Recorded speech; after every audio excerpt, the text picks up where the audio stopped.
Hello dear children, कैसे हैं आप लोग। तो पिछली क्लास में हमने अपना ये चैप्टर ख़त्म कर दिया था डीप इनसाइड आवर अर्थ, और अब हम इसके क्वेश्चन आंसर्स कंप्लीट करेंगे आज। तो पहला क्वेश्चन देखते हैं, what are the 3 layers of the earth. ठीक, तो हमारी पृथ्वी की 3 परतें कौन सी हैं। सो आपको अच्छे से पता है, क्रस्ट, मैंटल एंड कोर। ठीक है, तो इसको ज़रा सा हम डिफाइन कर लेते हैं। Crust, the upper most layer over the earth's surface. ठीक है ना, पृथ्वी की जो सबसे ऊपरी परत होती है उसको हम लोग क्रस्ट कहते हैं। And just beneath the crust, कौन सी परत है आपकी, मैंटल। ठीक है ना, just beneath the crust it is the mantle. और फिर जब हम अर्थ के एकदम अंदर जाते हैं तो सबसे जो इनर मोस्ट लेयर होती है आपकी, उसको हम लोग कहते हैं core.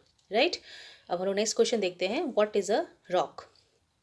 So, any natural mass of mineral matter that makes up the Earth's crust is called rock. इसको मैंने आपको क्लास में एक्सप्लेन किया था। तो अब नेक्स्ट क्वेश्चन पे आते हैं, नेम 3 टाइप्स ऑफ रॉक्स। 3 तरह के पत्थर जो हमने पढ़े थे, igneous rocks, sedimentary rocks and metamorphic rocks. ठीक है, तो हमने देखा था किस प्रकार से ज्वालामुखी उद्भेदन होता है और उसमें से जो गर्म लावा बाहर निकलता है, किस प्रकार से अलग अलग तरीके के पत्थर फॉर्म होते हैं। तो उसमें आपका इग्नियस रॉक है, जो कि मैग्मा की कूल डाउन होने से बाहर बनता है और अंदर भी बनता है। और दूसरा जो होता है, पत्थरों के टूट फूट जाने से उनके जो सेडिमेंट पार्ट्स होते हैं, जो हवा पानी द्वारा यहाँ से वहाँ ले जाए जाते हैं और परत में जमते जाते हैं, उनसे सेडिमेंट्री रॉक्स बनते हैं। और जब आपके इग्नियस और सेडिमेंट्री रॉक्स टूट फूट के under great heat and pressure जब वो अपना फॉर्म बदल लेते हैं, तब वो बन जाते हैं आपके मेटामॉर्फिक रॉक्स। अब हम नेक्स्ट क्वेश्चन देखते हैं, how are extrusive and intrusive rocks form. अब ये एक्सट्रूसिव इंट्रूसिव क्या है, ये आपके इग्नियस रॉक्स के 2 प्रकार हैं, है ना, extrusive igneous rock and intrusive igneous rock. तो आपका एक्सट्रूसिव रॉक कैसे फॉर्म होता है, after volcano eruption the molten magma comes on earth surface and rapidly cools down and becomes solid. So the rocks formed in such a way are called extrusive rocks. ठीक है, तो वो जो पिघला हुआ लावा है, जब वो बाहर आता है और अर्थ के सरफेस पे बहुत जल्दी से ठंडा हो जाता है, सॉलिडिफाई हो जाता है, तो ऐसे पत्थर जो बनते हैं उनको हम कहते हैं एक्सट्रूसिव रॉक्स। और दूसरा है आपका इंट्रूसिव इग्नियस रॉक्स। तो इसमें हम देखते हैं कि जो मोल्टन मैग्मा होते हैं वो पृथ्वी के गर्भ में ही ठंडा हो जाता है ना, जब वोल्केनो एरप्शन बंद हो जाता है तो अंदर जो लावा रह जाता है वो जब ठंडा होकर सॉलिड बनता है तो उसको हम कहते हैं intrusive rock. So the molten magma cools down deep inside the earth crust and the solid rocks so formed are called the intrusive rocks. Let us see the question number 5 now. What do you mean by a rock cycle? ठीक, the process of transformation of the rock from one to another is known as the rock cycle. ठीक है, एक प्रकार का पत्थर जब दूसरे प्रकार के पत्थर में बदल जाता है तो इस प्रक्रिया को हम लोग रॉक साइकिल कहते हैं। Now next question is, what are the uses of rocks? ठीक है, पत्थरों के क्या क्या यूज़ होते हैं। भाई पत्थरों के तो बहुत से इस्तेमाल करते हैं हम लोग, उनसे बिल्डिंग बनाते हैं, ठीक है, आपके ब्रिजेस बनते हैं, और जो भी कंस्ट्रक्शन का काम होता है सब में आपके पत्थरों का इस्तेमाल होता है। तो ये वो पत्थर होते हैं जो बहुत हार्ड होते हैं, कड़े होते हैं। ठीक है, तो hard rocks they are used for making roads, houses and buildings. और जो सॉफ्ट पत्थर होते हैं उनसे हम बहुत प्रकार के गेम्स खेलते हैं। ठीक है, and they are also used in fertilisers. Next question is, what are metamorphic rocks? So the answer is, when the igneous and sedimentary rocks are subjected to heat and pressure, they change into metamorphic rocks. ठीक है, तो जो आपके igneous और sedimentary rocks होते हैं, ये जब किसी भी प्रक्रिया के द्वारा एक दूसरे से टक्कर खा के या फिर बारिश द्वारा या फिर पानी द्वारा किसी भी तरीके से टूट फूट के एक जगह से दूसरी जगह ले जाए जाते हैं, फिर ये जब एक दूसरे के ऊपर जमते हैं तो दबाव और अत्यधिक गर्मी के कारण जो है इनका जो फॉर्म होता है वो मेटामॉर्फिक रॉक में बदल जाता है। ठीक है, अब हम देखेंगे next question, that is tick the correct answer. तो इसमें पहला क्वेश्चन है आपका, the rock which is made up of molten magma. ठीक है, तो इसमें आपका आंसर है, the answer is first option, that is the igneous. Now next question is, the innermost layer of the earth is, और आपको आंसर पता है, it is core. ठीक है, Now, gold, petroleum, and coal are examples of fossils. And the next question is the rocks which contain fossils are which rocks? Sedimentary rocks. ठीक है, और आखिरी क्वेश्चन देखते हैं हम इसका. The thinnest layer of the earth is, that is the first one, crust. अब हम लोग मैच द फॉलोइंग देखते हैं. तो पहला है आपका कोर. ठीक, तो अब आपका कोर क्या है? That is the inner most layer. तो ई ऑप्शन में आप इसको ले आके मैच कर देंगे. कोर है आपका inner most layer. Now second is your minerals. So what is a mineral? Mineral have certain physical properties and has definite chemical composition. तो आप डी ऑप्शन पे जाएंगे, तो इसमें आप इसको मैच करेंगे. Minerals has definite chemical composition. फिर नेक्स्ट है आपका third one, that is the rocks. So rocks के लिए आप जाएंगे ऑप्शन बी में, used for making roads and buildings. And fourth one is your clay. ठीक है, तो क्ले के लिए आप जाएंगे एफ ऑप्शन में, that is changes into slate. And the last one is sial. तो sial is will be going in C option, that is made up of silicon and alumina. अब हम लोग देखते हैं fourth question number, that is give reasons. हमको कारण बताना है. तो पहला है आपका, ये हमसे पूछ रहे हैं why cannot we go to the centre of the earth. तो वजह बताइए जिससे कि ऐसा क्यों है कि आप अर्थ के एकदम सेंटर में बीचों बीच क्यों नहीं जा सकते हैं. तो पहला रीज़न इसका है, the centre of the earth lies 6000 kilometre below the ocean floor. ठीक है ना, अगर आपको अर्थ के एकदम गर्भ में बिल्कुल बीचों बीच जाना है तो आपको तकरीबन 6000 किलोमीटर तक खुदाई करनी पड़ेगी, जो कि पॉसिबल नहीं है. And the second reason is core of the earth has extreme high temperature and pressure.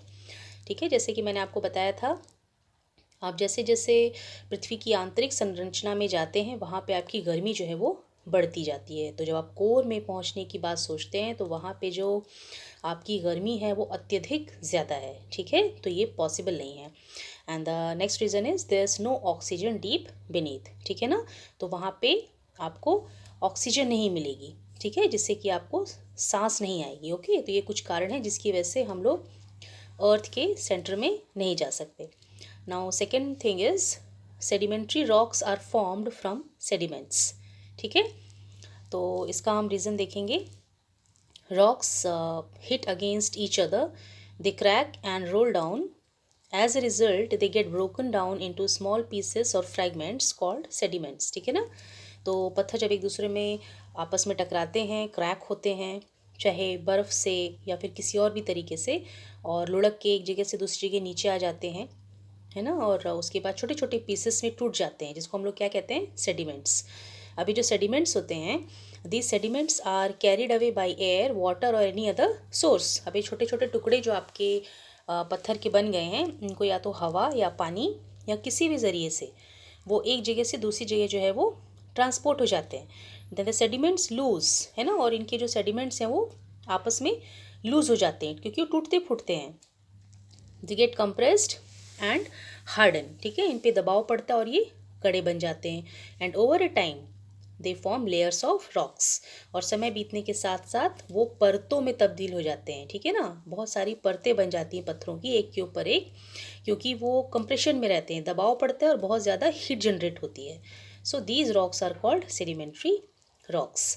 अब इसमें थर्ड हम देखते हैं, that is limestone is changed into marble. तो लाइमस्टोन आपको पता है कि एक तरह का ये सेडिमेंट्री रॉक है. ठीक है ना, तो जब ये बहुत ज़्यादा दबाव और हीट को बर्दाश्त करता है तब ये अपने आप को एक तरह के मेटामॉर्फिक रॉक में बदल देता है, जिसको हम लोग कहते हैं मार्बल. ठीक है, so limestone is a form of sedimentary rock which under great heat and pressure gets transformed into marble, that is a type of metamorphic rock. तो हम लोगों ने आपके बुक की एक्सरसाइजेस सब कंप्लीट कर ली हैं और अब हम कुछ एक्स्ट्रा क्वेश्चंस डिस्कस करेंगे. तो इसमें हम पहला देखते हैं, fill in the blanks. So let us come to the first question. The deepest mine in the world. हमारे संसार में सबसे गहरी खदान कहाँ पर है? So it is in South Africa. To reach the center of the earth, a hole should be dug of dash kilometre. अगर हमें पृथ्वी के अंदर एकदम बीच में पहुंचना है तो हमको कितना गहरा गड्ढा खोदना होगा, कितने किलोमीटर का, 6000 किलोमीटर का। The upper most layer of over the earth's surface, ठीक है, जो सबसे ऊपर की परत है अर्थ के सरफेस पे, उसको हम लोग क्या कहते हैं, it is crust, and it is about dash kilometre, ठीक है ना, कितनी किलोमीटर्स की है ये, that is 35 on the continent, ठीक है, 35 किलोमीटर ये कॉन्टिनेंट पे है, और ओशन फ्लोर पे कितनी है, 5 kilometre. Now the main mineral constituents of the continental mass are dash and dash, ठीक है। तो हमारे कॉन्टिनेंट पर जो प्रमुख प्रकार के खनिज पाए जाते हैं वो कौन कौन से हैं, so it is silica and alumina, और इसको हम लोग क्या कहते हैं, it is called sial. Now the oceanic crust consist of mineral constituents such as dash and dash. तो कॉन्टिनेंटल मास पे मिलते हैं आपका सिलिका और एल्यूमिना, और ओशनिक क्रस्ट पे क्या पाया जाता है, सिलिका एंड मैग्नीशियम, और इसको हम लोग क्या कहते हैं, सीमा। Now next is mantle extends up to a depth of dash kilometre, ठीक है, तो ये हो जाएगा आपका 2900 kilometre. Now the last one is the core has a radius of about dash kilometres, that is 3500 kilometres, it is made up of dash and dash, तो इसमें हो जाएगा आपका nickel and iron, and it is known as dash, क्या आएगा यहाँ पे, निफे। Now अब हम क्वेश्चन देखते हैं, what is the meaning of igneous, ये जो शब्द है इग्नियस, इससे आप क्या समझते हैं, तो इसका आंसर है फायर, ठीक है। फायर हम इसको क्यों कहते हैं, क्योंकि जब ज्वालामुखी फटता है तो ये जो पत्थर हैं वो उस मोल्टन मैग्मा है ना, यानी आग के द्वारा इसका फॉर्मेशन हुआ है, ठीक है, गर्मी के द्वारा जो दहकता हुआ लावा निकलता है उससे इसकी फॉर्मेशन होती है, इसलिए हम इसको कहते हैं fire. Now why igneous rocks are called primary rocks, ठीक है, इग्नियस रॉक्स को हम प्राइमरी रॉक्स क्यों कहते हैं, because all the other rocks are formed from the igneous rocks, क्योंकि आपके बाकी जितने ही पत्थर हैं, सेडिमेंट्री है, मेटामॉर्फिक रॉक्स हैं, वो तो बाद में बनते हैं, लेकिन सबसे पहले आपका क्या बनता है, इग्नियस रॉक्स, और इसी में से सारे फिर उसके बाद अपना फॉर्म चेंज करते हैं, right. Now next question is define fossils and give some examples. Fossils से आप क्या समझते हैं, उसको डिफाइन करना है आपको इधर। The remains of the dead plants and animals trapped in the layers of rocks are called fossils, ठीक है। तो जैसे कि आपको मैंने क्लास में एक्सप्लेन किया था कि पृथ्वी पे जब ढेर सारे प्लांट्स और एनिमल्स की मृत्यु हो जाती है तो उनके जो अवशेष होते हैं वो जो है मिट्टी में दब जाते हैं, और फिर जब समय के साथ धीरे धीरे हज़ारों करोड़ों वर्ष पे जब एक परत के ऊपर दूसरी परत मिट्टी की जमती जाती है और बहुत ज़्यादा तापमान और प्रेशर पड़ता है, तो फिर ये परतें बनकर पत्थर का फॉर्म ले लेती हैं, और इसके अंदर जो ये मृत प्राणी और पेड़ पौधे जमा हैं यही बन जाते हैं फॉसिल्स, ठीक है। So they are known as your fossils. और इसके एग्जाम्पल अगर हम दें तो इसमें आपका है कोल, पेट्रोलियम, नेचुरल गैस या फिर गोल्ड, आप कोई भी एग्जाम्पल दे सकते हैं। Now next question is what percent of crust form volcano, sorry volume of the अर्थ, मतलब क्रस्ट की कितनी परसेंटेज है जिससे कि आपका अर्थ का वॉल्यूम फॉर्म होता है, so it is 1%। Now what is the percent of mental in core, अब भाई क्रस्ट के तो 1% से आपका अर्थ का वॉल्यूम फॉर्म होता है, और इसमें मेंटल और कोर की परसेंटेज कितनी है, तो इसमें मेंटल है आपका 84% और कोर है आपका 15%। Now next question is what is the radius of the earth, so answer is 6371 kilometres, ठीक है। तो जब हम लोग क्रस्ट, मेंटल और कोर के बारे में पढ़ रहे थे तो वहाँ पे आपका कोर का रेडियस दिया था 3500 किलोमीटर, है ना, तो फिर हमने उसे कैलकुलेट किया था तो आपका पूरा डायमीटर कितना आया था, 7000 किलोमीटर, ठीक है ना, तो आपका अर्थ का रेडियस कितना हो गया था, 6371 लगभग, ठीक है। Now where does the words igneous, sedimentary and metamorphic originated from, अभी जो आपके शब्द हैं, ठीक है ना, ये जो पत्थरों के जो हम नाम लिखते हैं ये ओरिजिनेट कहाँ से हुए, कैसे उनकी उत्पत्ति हुई, तो पहला वर्ड है आपका igneous, so the word igneous originated from Latin word ignis which means fire. अब दूसरा वर्ड है आपका sedimentary, so the word sedimentary originated from Latin word sedimentum, so the meaning of the word sedimentum is settle down. अब last one है आपका metamorphic. So the word metamorphic originated from the Greek word metamorphosis which means change of form. कुछ questions और हम लोग देख लेते हैं. अब हम देखते हैं why is earth called a dynamic planet. तो अर्थ को हम डायनेमिक प्लानट क्यों कहते हैं? Because it continuously undergoes changes. ठीक है, अब अर्थ जो है वो स्थिर नहीं है. ठीक है, दिखने को तो हमको लगता है कि अर्थ रुकी हुई है, हमारे सारे काम उस पर चल रहे हैं, लेकिन ऐसा नहीं है. पृथ्वी के अंदर और बाहर लगातार इसमें बदलाव होता रहता है, इसलिए हम लोग उसको कहते हैं डायनेमिक प्लानट. ठीक.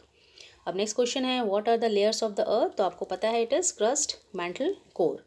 अब एक दो फिल द ब्लैंक्स देख लेते हैं. Red Fort is made up of red dash. ठीक है ना, लाल किला किस चीज़ का बना है? It is made up of red sand stone. अब लास्ट क्वेश्चन हम देखते हैं the Taj Mahal is made up of white dash, that is marble. तो अब हमारे इस चैप्टर के सारी एक्सरसाइजेस और एक्स्ट्रा क्वेश्चंस कवर हो चुके हैं. एंड आई होप कि अब आपको इस चैप्टर का पूरा कॉन्सेप्ट क्लियरली समझ में आ गया होगा. तो आप लोग जो अर्थ की आंतरिक संरचना दी हुई है, इनर संरचना जो उसका डायग्राम है, उसको प्लीज़ आप लोग उससे बना के एक बार प्रैक्टिस कीजिए, क्योंकि वो एक इम्पॉर्टेंट पार्ट है इस चैप्टर का. उसको बना के आप लोग लेबलिंग करके अपने से एक बार बनाएंगे तो वो आपको क्लियर हो जाएगा, और ये आपके एग्ज़ाम पॉइंट ऑफ व्यू से भी इम्पॉर्टेंट है. Okay, so if you like my video please give me a like, and if you have any doubts आप कमेंट बॉक्स में डाल सकते हैं. And please subscribe my channel dear future. Here I come to the next video. See you. Bye bye.